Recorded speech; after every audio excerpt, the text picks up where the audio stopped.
The mission of the League of Women Voters is to inform voters. By doing so, empower them. We believe that an informed electorate is the basis of a solid democracy. Our program tonight is called The Kids Are Not All Right. I'd also like to thank the Aurora Public Library and the clever and efficient staff here at the Santori branch for sponsoring this important community education program. The media have diligently reported on the teen mental health crisis. We've heard about the spike in youth suicides and how social media and screen time are exacerbating teen anxiety and depression. We've also heard that there's a shortage of services for teens who actually need help. The COVID-19 pandemic not only interrupted their education, but it left kids without peer support and without access to school counselors and mentor teachers. The pandemic disrupted family life as well, presenting financial challenges and changes in relationships as teens were pressed into service caring for younger siblings or lost family members to COVID-19. Each member of this evening's panel has a unique perspective, and I'd like to introduce them. Sarah Ramos is a senior at the Illinois Math and Science Academy and a member of the Aurora Youth Advisory Council. Kate McCormick is a licensed clinical social worker with the Kane County Health Department Behavioral Health Unit.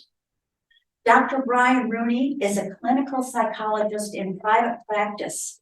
He specializes in depression, anxiety, and trauma. Sarah, as our teen panelist, I would like to start with you. The pandemic has disrupted your education in some big ways. Can you tell me a little bit about that? Yes. So when the pandemic hit, I was coming out of 8th grade. And so I ended up going to East Aurora High School, and it was a virtual year. And we did go to hybrid towards the end, but it was really challenging because I think it was just a huge shift in environment for the students and for the teachers, just because it was hard to get that same engagement. And I know that East Aurora also has, a lot different demographic, and so there was like a hard time connecting between the students and the teachers, and just like also the educational content it just wasn't the same. And like I ended up transferring to IMSA the next year, and we had to do like all masks. And that was also hard because I went from East Aurora and like the incredibly different like virtual environment to living on campus, basically like a college experience, and having to deal with like a very intense, very fast workload. And so it was just a lot for me to handle, and a lot of the changes, and everybody was feeling these changes, and it was almost like the school moved forward like nothing had happened. It was like COVID, the pandemic happened, and then now we're back to normal, but it was so obviously not normal, and so many people needed help, and it was just very apparent that students, even with all this media coverage on our mental health, we still don't feel like we're being heard or represented or cared for. And so that's why I think it's important for me to be here and to be representative for you, so we can kind of get that different perspective. What specifically, if anything, are you seeing in your peer relationships? Mm-hmm. So at IMSA, it's a little bit different just because we live on campus. So it's like we never really leave school. We're always around. We're always doing work all the time. And so I see a lot of people neglecting and their physical and mental health. So you see a lot of people not eating, not sleeping, and just like always running around, overcommitting themselves to go to different clubs because they feel like they have to take so much on to get recognized to go to college. And then everybody kind of accepts it. They're like, oh, I got 4 hours of sleep. I got 5 hours of sleep. And I'm like, this is not a competition, and it just makes me really sad because I wish that, we were able to talk about this more. But there is kind of like a culture of not really of kind of wariness of adults and authority figures, and also just like a culture of not talking about it and not recognizing what, that you need help and not asking for help. Because I feel like a lot of students, they're very independent, and so they feel like they have to take everything on by themselves. But even when I have friends at other schools in your area, and I also see them being very like diligent and working in their schoolwork, but also kids that have to work in jobs, and they're in jobs at a very young age, and either to support their family members or to go to college or just just for themselves. But I feel like you see a trend of people just like working and not really taking that time for themselves. Kate, what are you seeing in your practice and in the data? Yes, and I think I'll try without the microphone. No, you can't hear me. For Zoom. No, you're okay either way. Okay. Can people hear me in the back, or is the microphone better? Okay. Just wait to me if I'm going too fast and or not talking loud enough. I'll just take a second to just explain who I am. It is a little bit of a different job, especially if you are more familiar with other health departments. But I am a licensed clinical social worker and I'm bilingual in Spanish, but I am not providing direct practice. So I work on something called our System of Care grant. So if anyone, picks up our literature or looks at something we send out after this event, it's called the Kane County System of Care. Mike, okay. I was trying. Okay, is that better? Much better. Okay. So it's called the Kane County System of Care. So you'll see that on staff. So a System of Care grant just refers to the work we're trying to do, which is to build connections between a lot of institutions and organizations that are providing different types of youth mental health services and supports or preventative services. Because what happens, one of the challenges for caregivers, parents, or youth themselves once they're getting out where they might be looking for their own supports is that everything is really siloed and there's lots of different ways into the system. There's not like a clear path. So there's a lot of work on whoever the person is, if it's a teacher who's advocating or the student themselves or the parent, there's a lot of work to try to get yourself to the right services, oftentimes, not always, but especially once you get into more complicated types of issues. So we've been working with all the major social safety net behavioral health providers for a couple of years to work on increasing that. So your big one here in this area is Family Counseling Services of Greater Aurora. It's not the only one, but that's the biggest provider in this area that accepts Medicaid. So obviously then there's private practices as well that provide a lot of great services, but we have mostly worked with agencies that are accepting unfunded Medicaid or sliding scale is more what we focused on. And the other big one around here is AID. So those are the two. But one thing to remember with schools and where schools are so important for youth mental health is that most of our kids are never going to make it into private mental health services. So any kind of supports that they get and families as well are going to primarily happen in schools. So that's why there's a lot of talk on that. And again, one of our only kind of safety net things that everybody gets, right? We don't necessarily have a lot of things that everyone in the whole society is getting, so that everybody's putting a lot of focus on schools. So that's where we do a lot of talking on that, even though our core schools, of course, we ask them to do a lot, but that's part of where that focus comes from, because it's a much smaller population that pulls out to get them those additional services. So just a little bit of background there, sorry. So what are we seeing?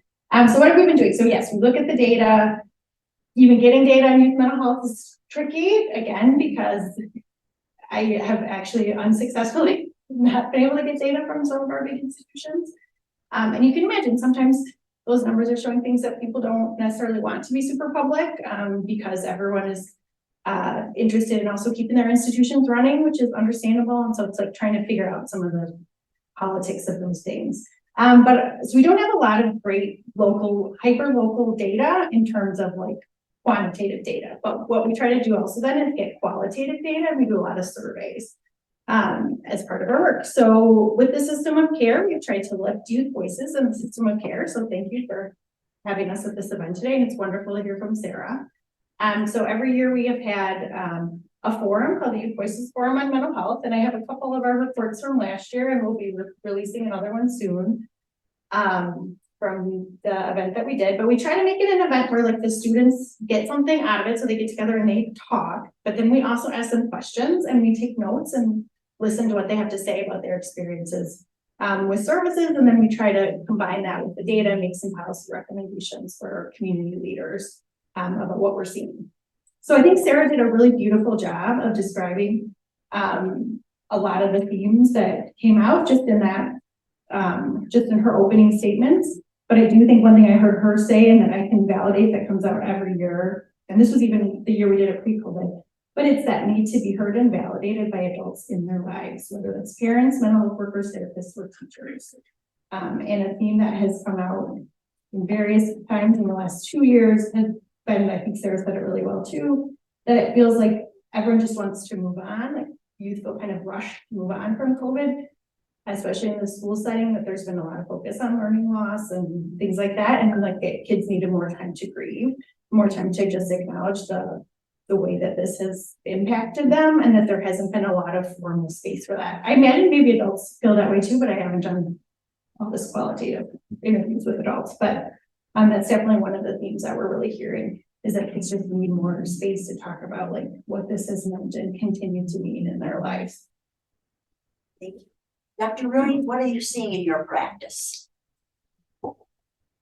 Well, I have a perspective from being in my private practice, as well as being a part of the Batavia Counselors Collaboration. I live here in Aurora, right across near Donna, but my practice is in Batavia, and in September of 2020, we organized Batavia Counselors Collaboration to try to address particularly the school-age kids as well as the general citizenry about how could we be a resource to people going through something that in many ways just unmoored the usual anchors and paths that people operated on in almost a routine, unconscious, to be expected way. And so I've seen people, both adults and adolescents in my practice, as well as we've reached out to the community to try to address, some of the things that have been mentioned. People feeling a great sense of loss, some anxiety about just not being able to tread in familiar paths and connect with people in the rhythm and nature of the way that they did. We did a real, I thought it was a wonderful thing. The Batavia High School theater department had done a series of 2-minute interpretive scenes to express what it was like for kids going through what they were going through with the pandemic, leading to virtual learning, hybrid restrictions, and they did a series of videos that we then did a kind of a town hall meeting around, and they expressed beautifully the sense of loss, of familiar things, the disconnect from friends, and the missing of closeness, hanging out. And, one of the major tasks of an adolescent is to feel like they belong and they're connected and they're okay and accepted. And all of a sudden that was either not happening or it was happening virtually, which didn't pack the wallop of live and in person. So from that, a lot of anxiety related symptoms, depressive related symptoms. And some of those also were coming because families and family dynamics and family rhythms were being disrupted. Parents were all of a sudden, they're not going off to work every morning. They're at home either because there's been a furlough or a layoff, or they're working virtually. And people who are in a family and they're used to a rhythm, all of a sudden spending 8 more hours a day with each other than they usually do. That's a good news, bad news story in many cases. So So again, out of that, those kinds of anxious, disconnected, uncertain kinds of things led to kids having a general sense of anxiety and depression. And the anxiety, it's, our brain and nervous system is working well if in the presence of potential danger, we get more vigilant. That's what was happening with COVID. What was unfamiliar, our brain and nervous system goes, no, we're not too sure about that. So there's an arousal of vigilance. And that's not a problem when, for a while, we address that, we see what's going on, and we recenter. But the chronic nature of week after week and month after month of things, well, maybe they're better. No, they're not better. Maybe we can loosen some restrictions and get together. No, there's another surge.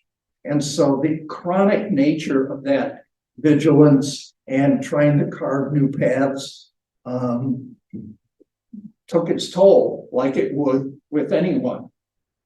So one of the things that, I've worked with some military veterans who served in Iraq or Afghanistan, and it was different than veterans that I've had contact with from Vietnam or Korea, because they were seeing atrocities.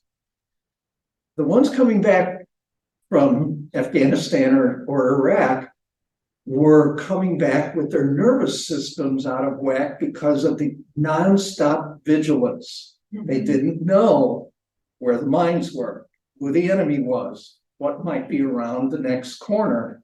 And so they didn't see their buddies getting blown up as much, even though that sometimes happened horribly.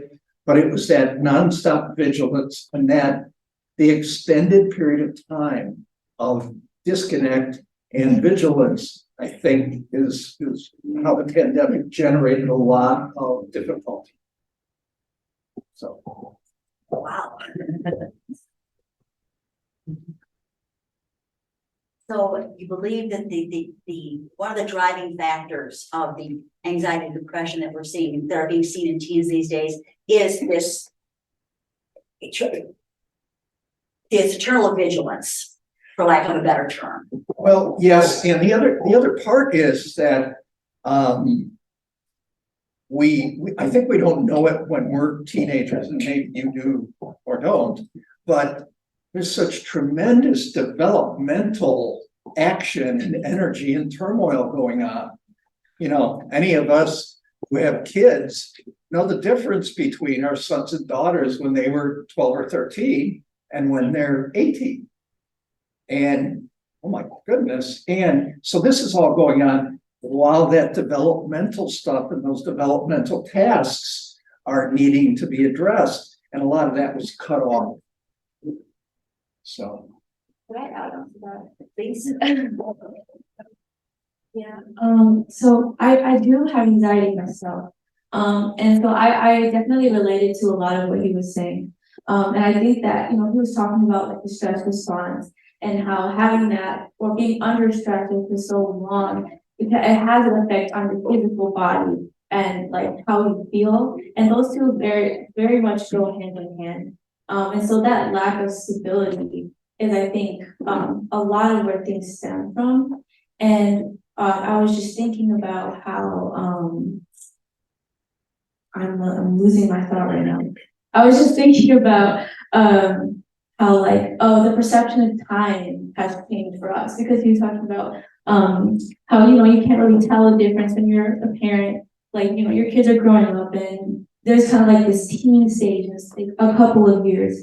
But for us, every year is so different, and we're just kind of in this very pivotal stage of our development and of our lives. And it's like this sense of time, it just was completely changed by COVID, because it felt like we lost so much time. And now people are still here, like they're in senior year, they're in college, they're like, wait, but what happened to the last few years? Like they don't feel like they can remember what happened. They feel like it's just been a blur, and they don't really have like that sense of control over what happened, and they feel like there's still that sense of loss about, the past few years.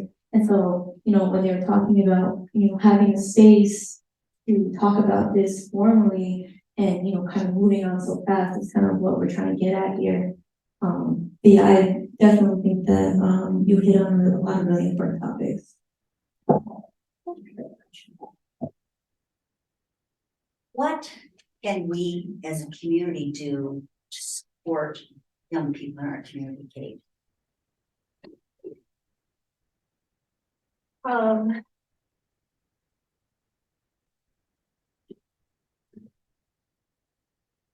So I think there's a lot of different things, right? And that's why it's also tricky with all these different systems. I think if we're talking about on a personal level, maybe one challenge is to think about the young people in your life or anyone in your life and think like, oh, maybe we should, take a stretch a little bit and try to have a conversation about COVID or create a space.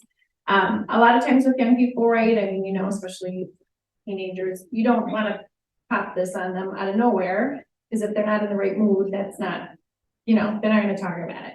But just creating space or signaling that like, oh, I went to this talk and I heard the teenagers feel like they didn't get to talk enough about COVID. Like if you're ever open to it, like I would love to hear about your experience, and you just leave it and you let it sit and maybe they're never going to say anything. But maybe someday then if it comes up, they might come back to you. So I think a lot of times people are like, oh, well, teenagers don't want to talk, or caregivers and parents with kids with mental health issues don't want to talk. And well, people who've been through traumatic, stressful stuff are not necessarily going to want to talk when you feel like talking about it. So you just want to signal that when they're ready, or if it's something they want to do, it's something safe, and even just acknowledging it sometimes. So maybe on a personal level, I would say that. I have lots of legislative things because I know this is the League of Women Voters.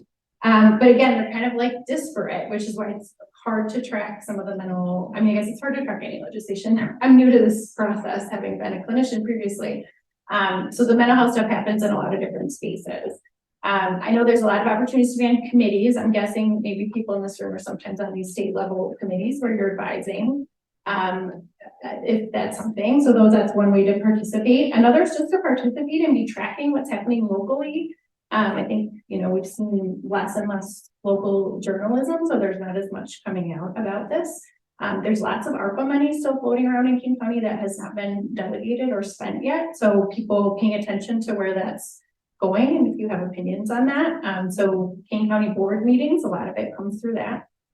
Some of our other spaces where mental health initiatives are happening are our local 708 boards. So you can pay attention to what they are doing.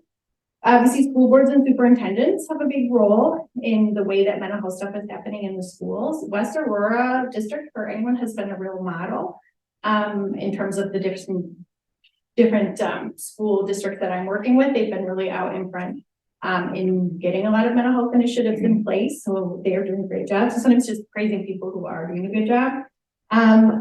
Another one is that the blueprint for transformation is the governor's initiative right now. It's led by Dr. Weiner from Chapin Hall, but she's like officially part of the administration right now and has a budget and a team.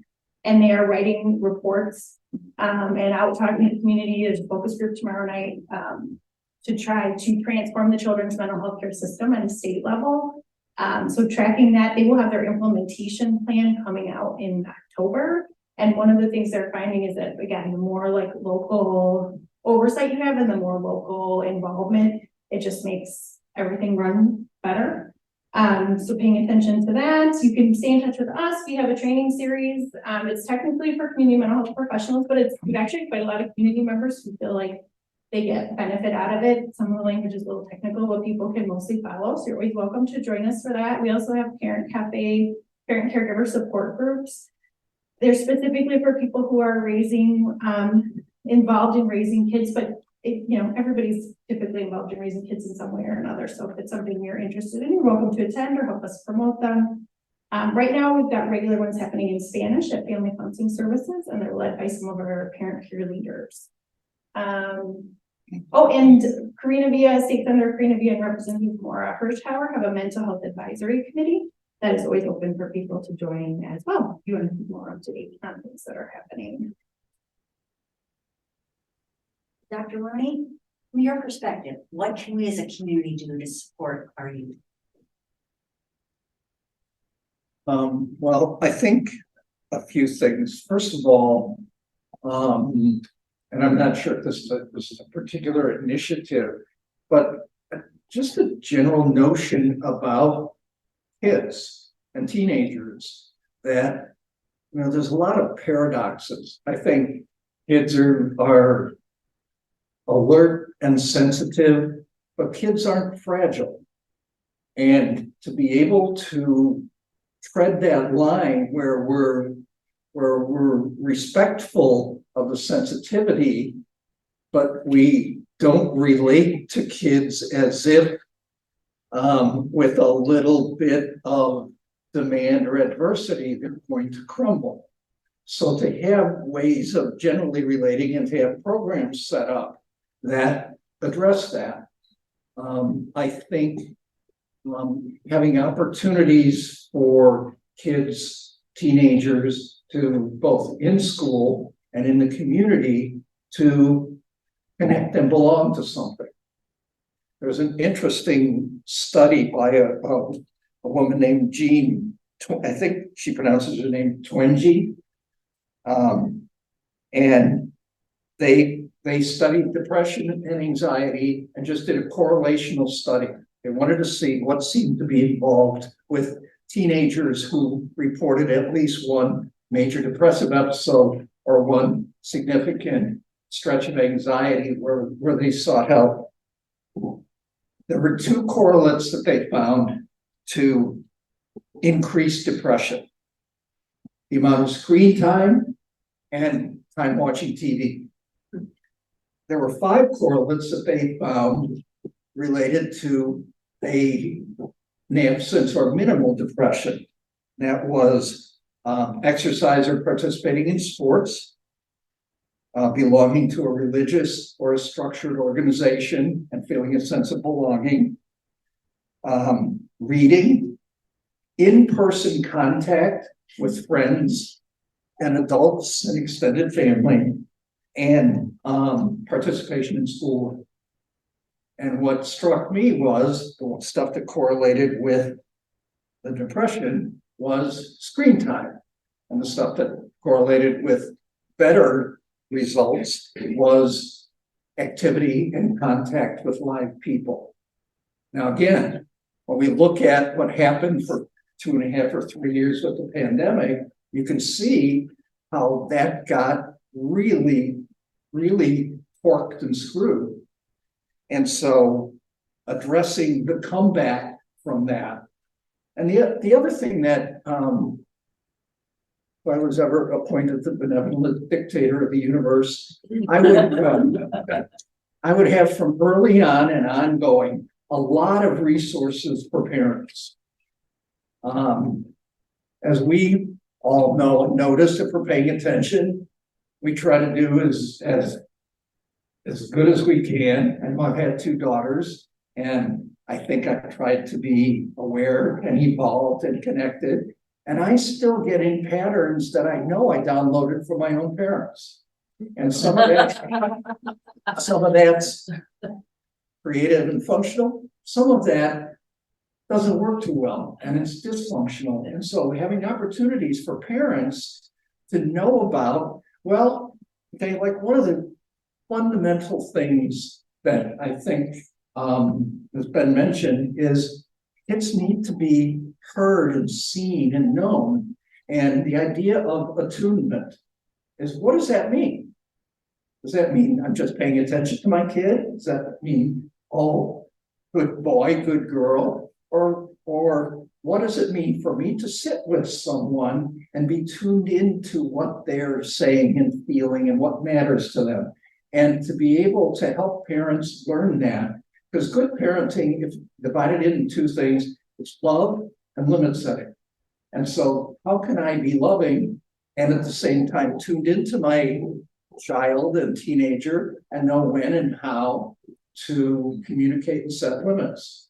So parenting resources, kid opportunities for connection and enjoyment and belonging, And the other thing, and this is helping kids learn how to have an interpersonal language about their experience and feelings and thoughts.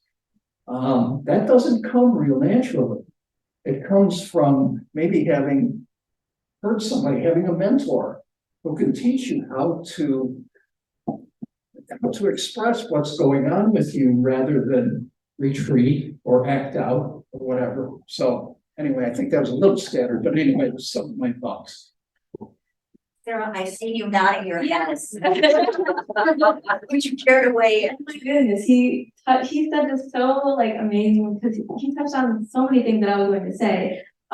Especially with starting with like the media and the technology. One huge thing that happened during COVID was his access to technology and the constant stream of negative media and negative news that we were getting every single day. And like, coming from, adults and, people of my parents' age and grandparents' age, they didn't have access to that. They didn't really get to see what was going on in the world. But now we have more of this global consciousness, and that contributes to like a sense of like hopelessness and depression, especially during COVID, when you saw like all of these terrible things happening. And like, especially for me, when, the whole Black Lives Matter project started, like I was so upset and just like really internalizing all these feelings and, but feeling powerless because I couldn't do anything about it.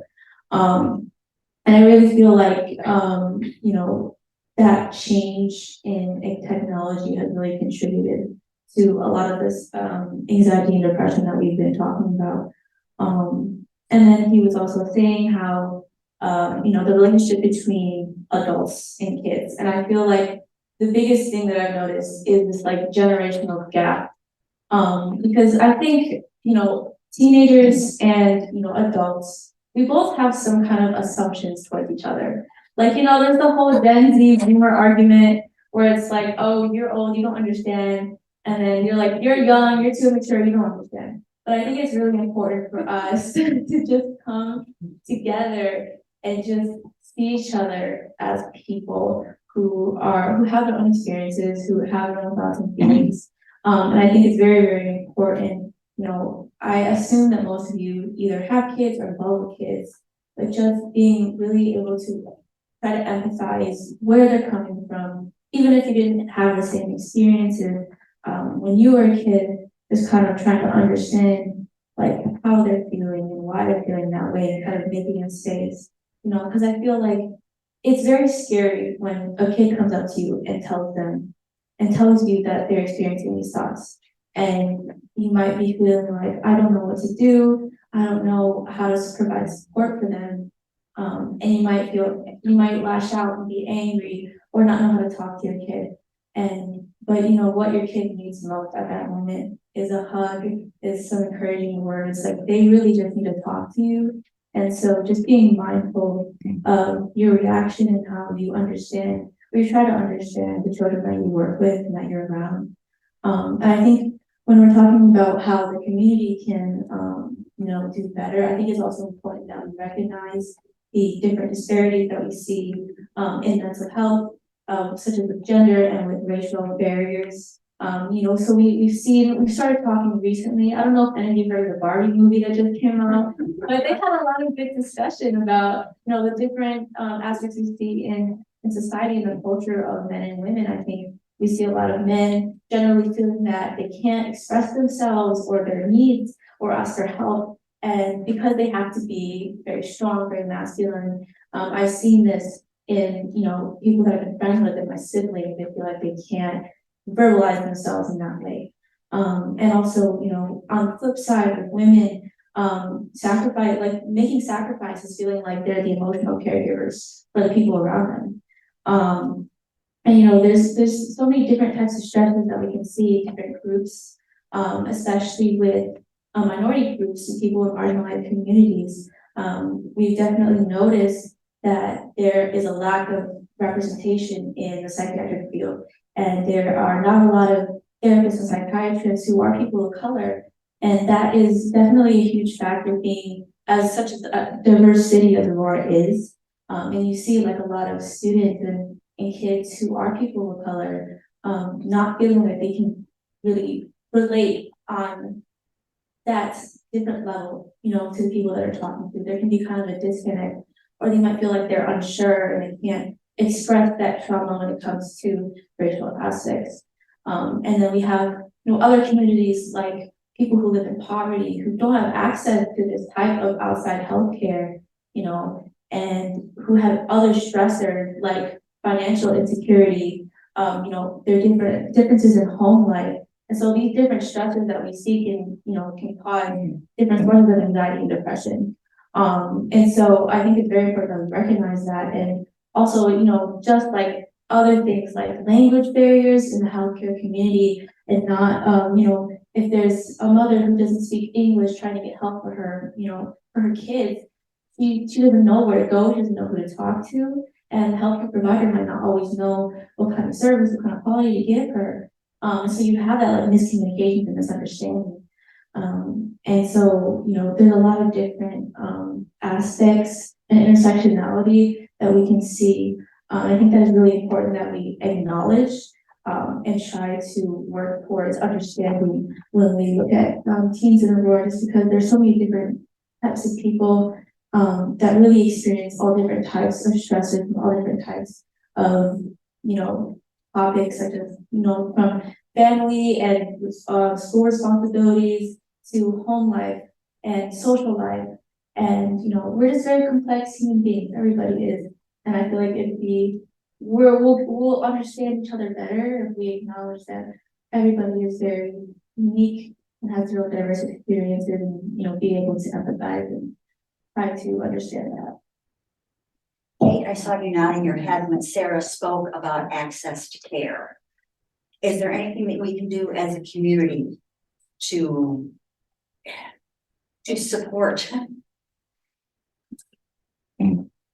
Yes, again, there's always, like, we're always looking at like our local levels and then at our institutional levels, and they all, you know, I guess you guys are in politics, they all affect each other. So it is very hard to run a healthcare system on grants.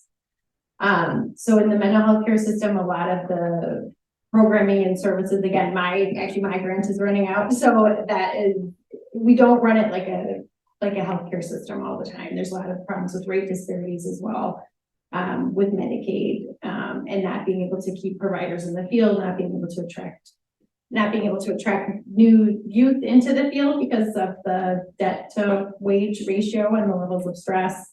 And then also not being able to keep people. So you end up with the phenomenon of, you know, the most inexperienced new clinicians working with some of the most complicated problems and then not staying very long. So they might do a good job.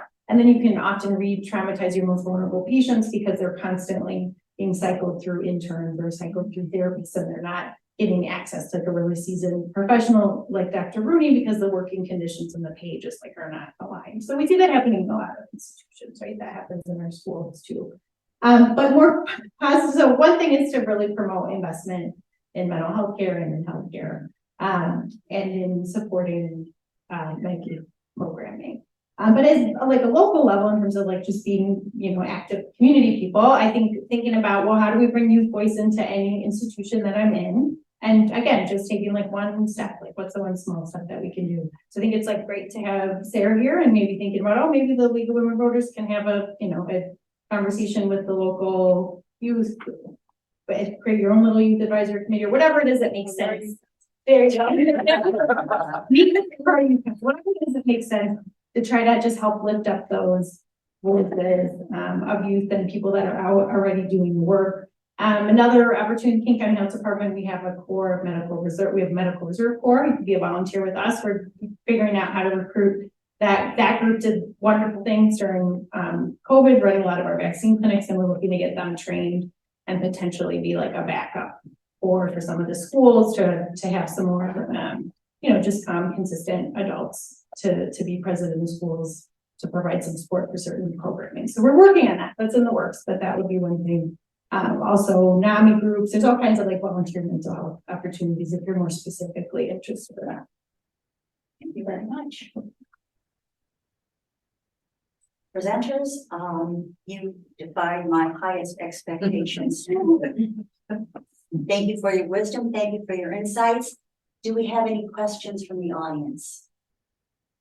I would just like to make a quick comment and Sarah give you a shout out because one of the things that I think young people are it's a gift that they give to all of us is that they are more willing to talk about their personal experiences. So thank you very much for sharing your personal experience because when you give voice to your personal experience, it reduces the stigma. And we know that there's huge stigma related to mental health, which keeps us from talking about it. And so when we talk about it, right, then it makes it okay to talk about it in the same way that we talk about other physical health problems.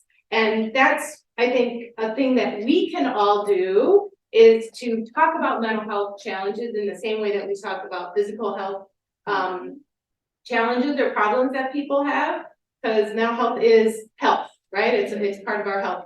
And I also just wanted to give you a shout out and a thanks about the fact that, right, self-care, such an important piece that you talk about. So yay to sleep, right?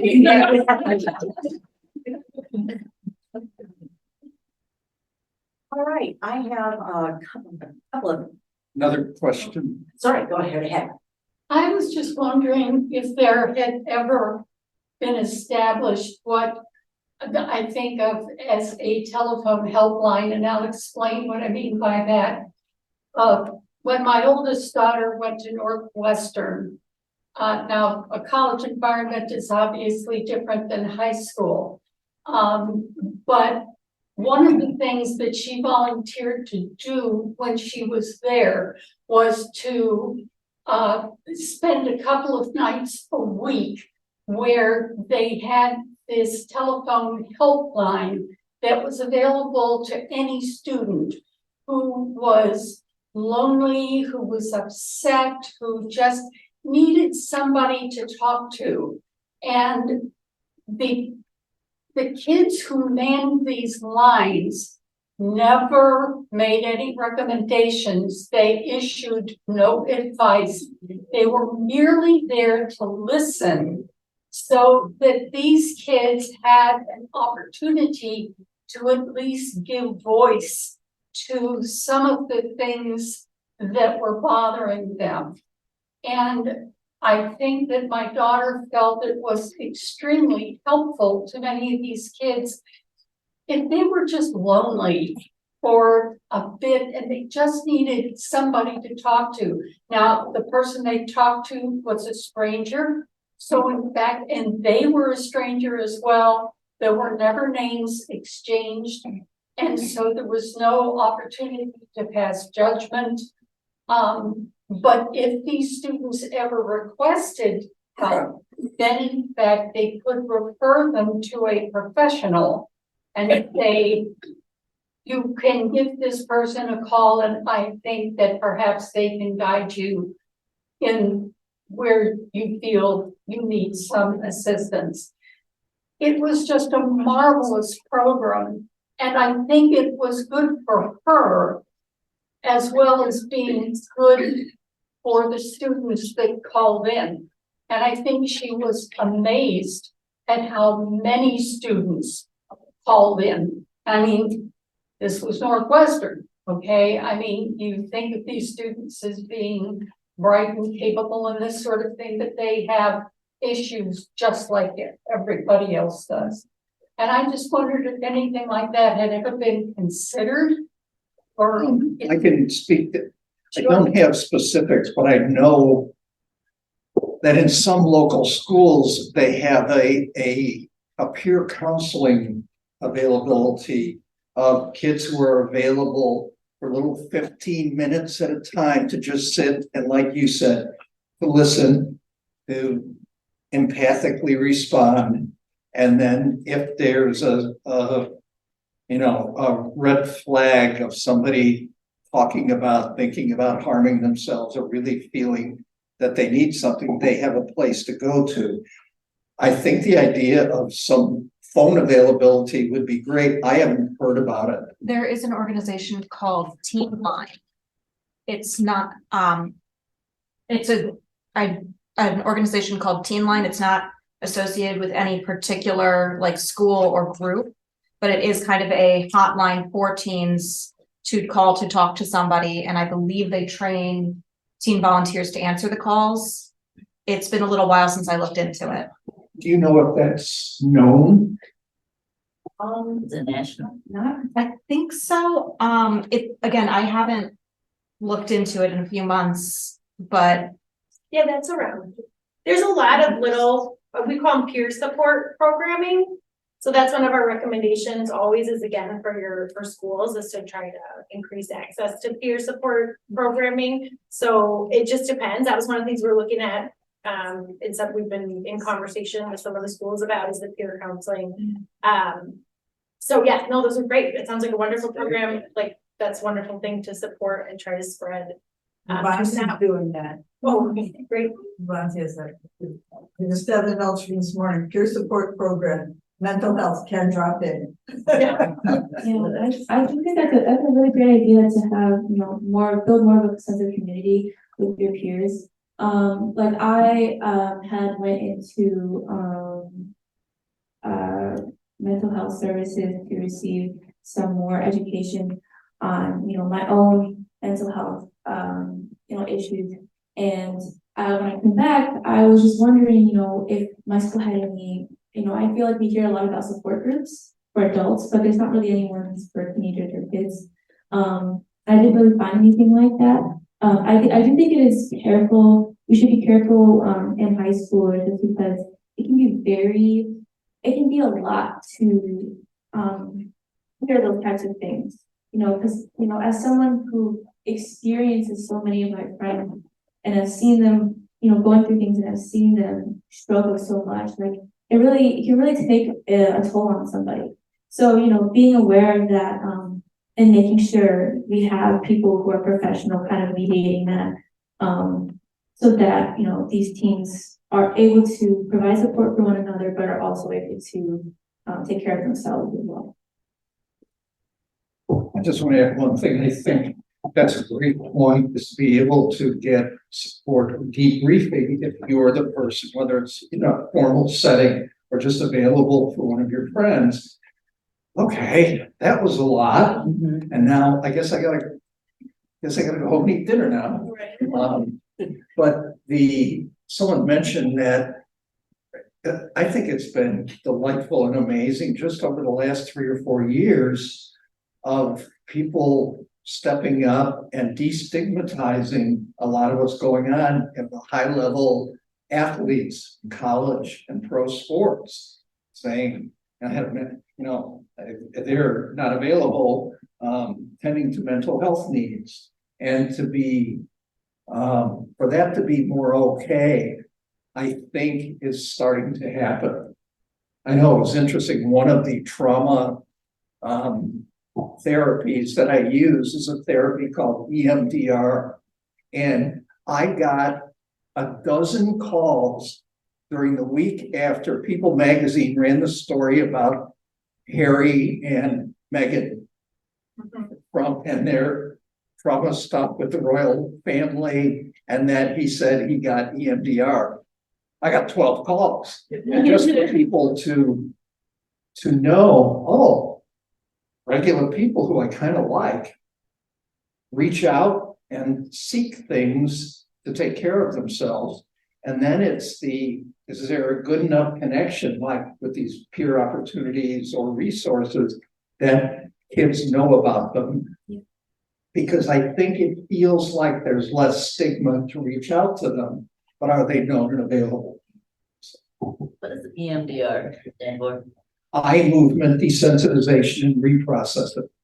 And it's for the last 35 years, very well researched. The woman who really discovered it insisted she didn't want it to just be make the cover of Psychology Today for a year and disappear. It's been really well researched and supported, and it's a powerful kind of healing for trauma, adversity, impactful experiences that may be informing or misdirecting the present.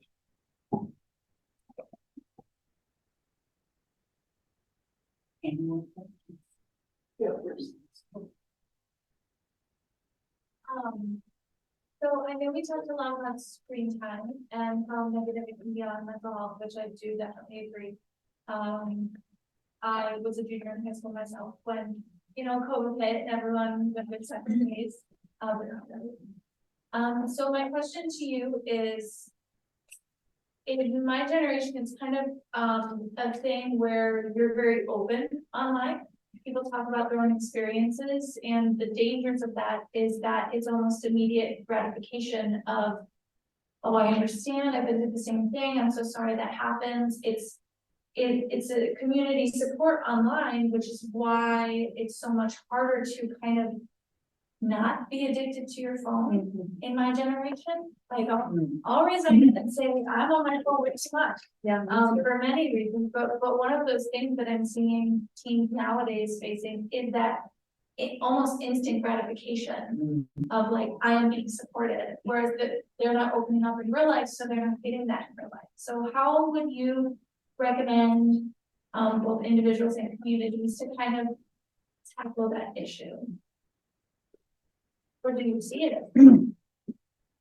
Well, I think it's complicated because I don't see it as an issue per se. I think there are some aspects to it that can be dangerous.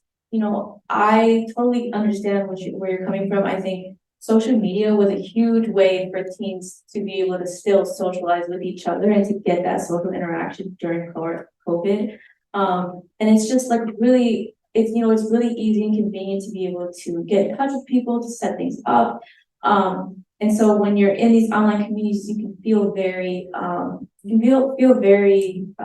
just like, supported and protected.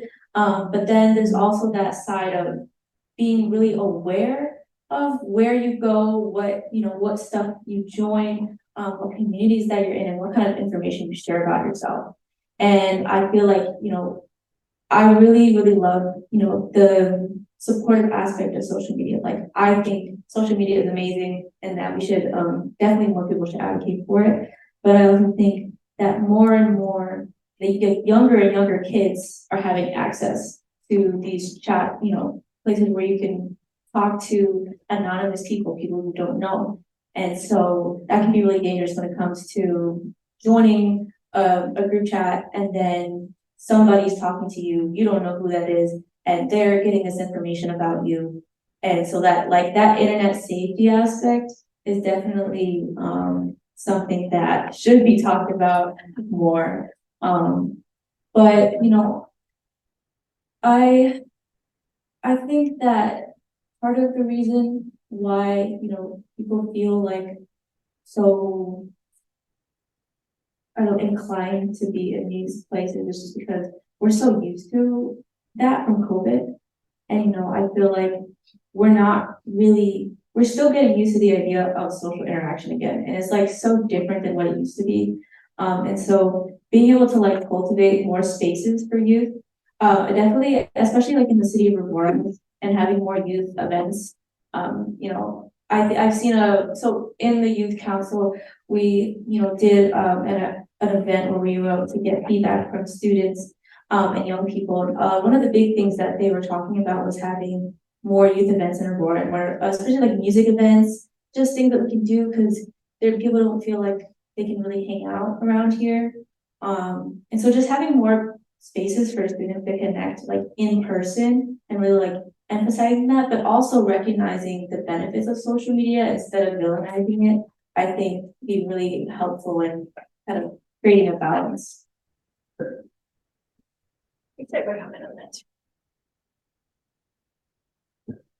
Yeah, I think the data on the social media is actually complicated. It's still coming in. We're trying to figure it out. Because as Dr. Rooney said, it's correlational. And so what some other studies have shown is that kids who are more prone to mental health issues already are feeling more depressed, or then getting more onto or spending more time on social media, or having more negative social media type habits because they're already having some issues and they're looking that way. So I think it's complicated. We'll keep learning more about it.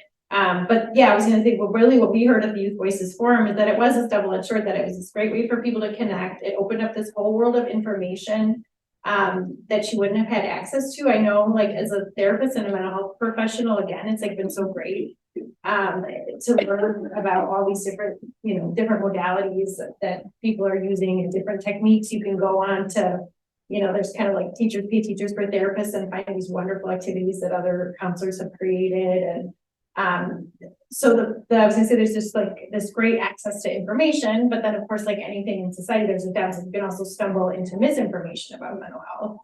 And I think the thing we hear a lot from the schools too, that's a big concern, is like the cyberbullying.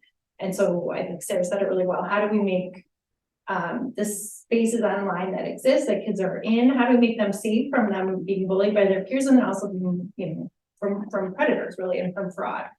And how do we make those spaces safe, which really goes back to what Jeremy was saying, which that kids need that freedom, but then they need that limit setting. So how do we create enough limits if they're like in a safe space or have the knowledge to be able to protect themselves from some of those more negative forces. But I think one of the great things that came out is telehealth. I think we can all say that has been very positive for greater access to care and to specialists. And from what I'm hearing, and this also observing and just knowing life is, so the balances with the Wi-Fi, but online business, and then the real human connection. And I'm just thinking many of us have shied away or just forgotten how are you today? And then to connect with whether peers or someone of a different age. That balance. It sounds to me like what it is we need is connection, first and foremost. And from that, other things can flow. Would you agree, generally speaking? Yes, great summary. And again, particularly just for us as people, I mean, some people are naturally introverted, some people extroverted, but we all need some kind of social contact. And so how do we set that up in an inviting way that, like 40 or 50 years ago, I know when I first moved to Aurora, one of the things that I was wondering, okay, where's some good restaurants? And I was looking around and I saw the big boy on 31 and McDonald's. And where's everything else? And finally I found out that it didn't have many restaurants because everybody belonged to a club. Oh, yeah. There's the Irish club, the Italian club, the Ward club, and the Phoenix club. And so there was belonging, and there were churches, and there, scouts and whatever. And some of those are either not as available or known, or maybe don't exist. They were often very racist. Pardon me? They were very racist. Oh, well, So maybe they've gone a little bit. but one of my close friends in Batavia, his son just went off to Grand Valley State, finished at Batavia, and he's been in scouting. And he said, one of the things I knew that kids need to belong. So rather than being a bad gang, I wanted them in a good gang. And so, how can we set up some good gangs that are attractive to people, and not just kind of a weird nerdy, I show up and they have cookies at the end, so I'll go, but something that feels like it invites some belonging and connection, because it's hard to put to words, but there's a qualitative difference with in-person connection versus online connection. There's an overlap, but it's different. So anyway. Adding on to that, as well as, a connection with other people your age, I think is really important that we have a connection between older people and younger people. Like all kids, they need at least one adult that they can feel comfortable, they can feel safe, they can feel like they have stability and reassurance and that, you know, we don't know everything, even though we act like we do. And we just, you know, sometimes it can just be really scary, especially when you're in positions of just like uncertainty and not having some of the same support as other people might have.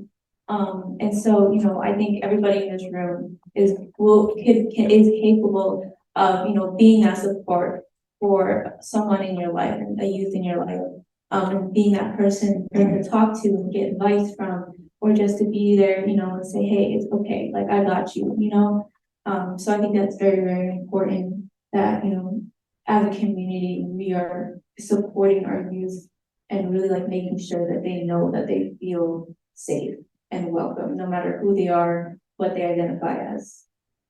Yeah, I want to echo that you have to be, you know, to be maybe the one adult that is available and trusted is huge.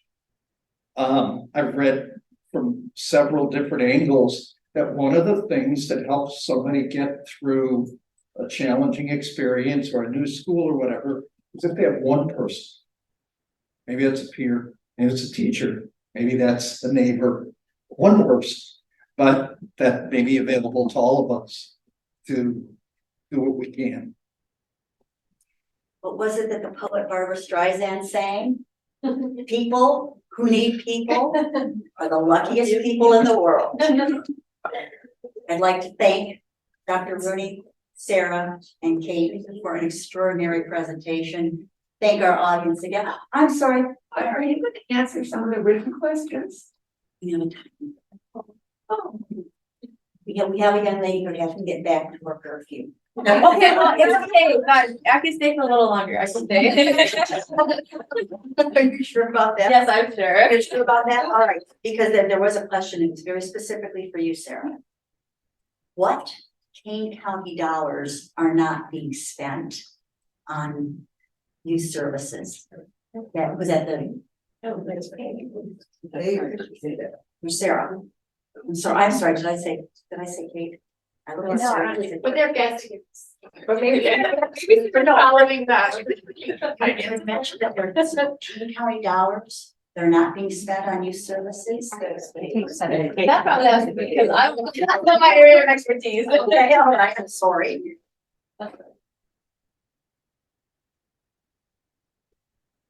It's actually, I'm not even a total expert on this. There's just a lot of like ARPA and ESSER money that has come through that is still being allocated at the Kane County board level, and we're just not quite sure where it's gonna go. I genuinely don't know.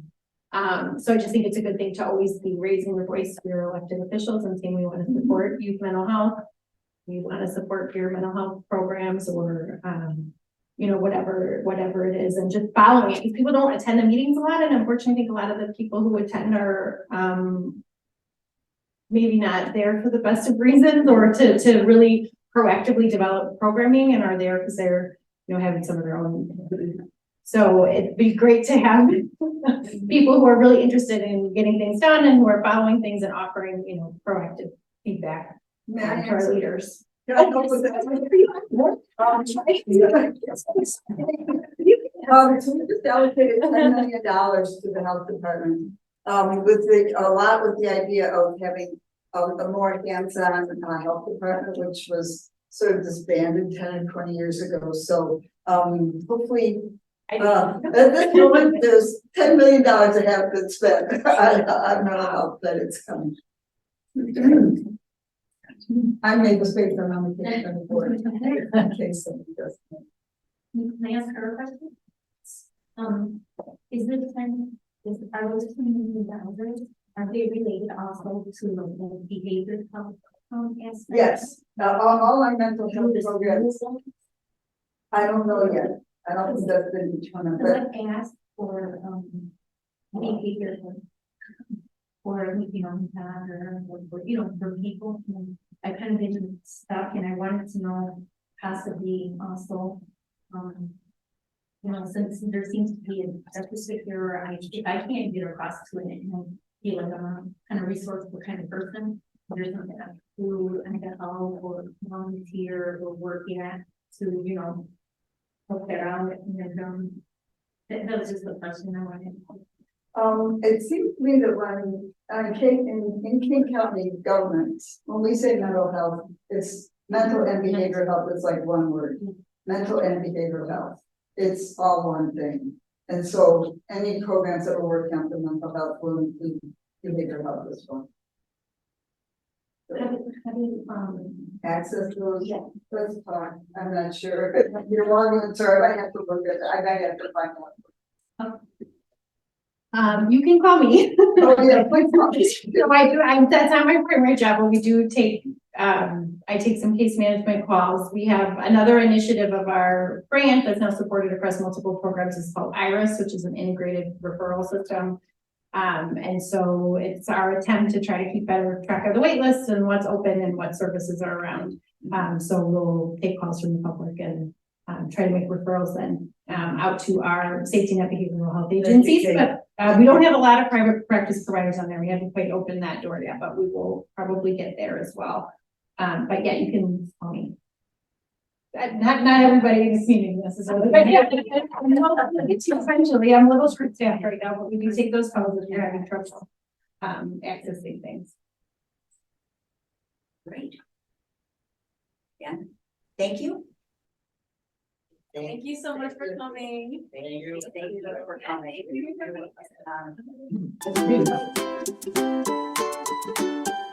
coming.